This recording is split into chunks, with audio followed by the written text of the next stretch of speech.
राज्याचे उपमुख्यमंत्री आणि राष्ट्रवादी काँग्रेस पक्षाचे अजित पवार नेते अजित पवार यांच्या विमानाचा बारामती येथे मोठा अपघात झाल्याची माहिती समोर येत आहे.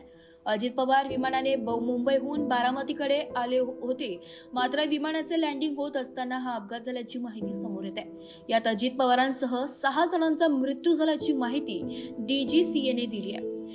PTI वृत्तसंस्थेने या अपघाताची माहिती देत असताना अजित पवार यांच्यासह 3 जणांचा मृत्यू झाला असल्याचं सांगितलंय. या घटनेत दोन्ही वैमानिकांचा देखील मृत्यू झाल्याचंही समोर आलंय. ANI वृत्तसंस्थेने अपघातस्थळाचे व्हिडिओ शेअर केलाय. विमान उतरत असताना एका शेतात ते कोसळल्याचं दिसत आहे. यामुळे परिसरात काही काळ धुराचे लोक दिसत होते. सदर अपघाताची माहिती मिळाल्यानंतर तात्काळ बचाव कार्य सुरू करण्यात आले होते, मात्र अपघात इतका भीषण होता की त्यात सर्वांचा मृत्यू झाल्याची माहिती समोर येत आहे.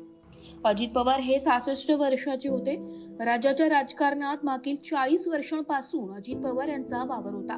धडाकेबाज निर्णय घेण्याची क्षमता, रोखठोक भाष्य यामुळे अजित पवार चर्चेत राहिले होते. अजितदादांच्या निधनाने राज्याच्या राजकारणात मोठी पोकळी निर्माण झाली असून सगळ्याच क्षेत्रात हळहळ व्यक्त केली जात आहे. एस मराठी न्यूजच्या संपूर्ण टीमकडून राज्याचे उपमुख्यमंत्री अजितदादा पवार यांना भावपूर्ण श्रद्धांजली. Bureau report, S Marathi news, Nashik.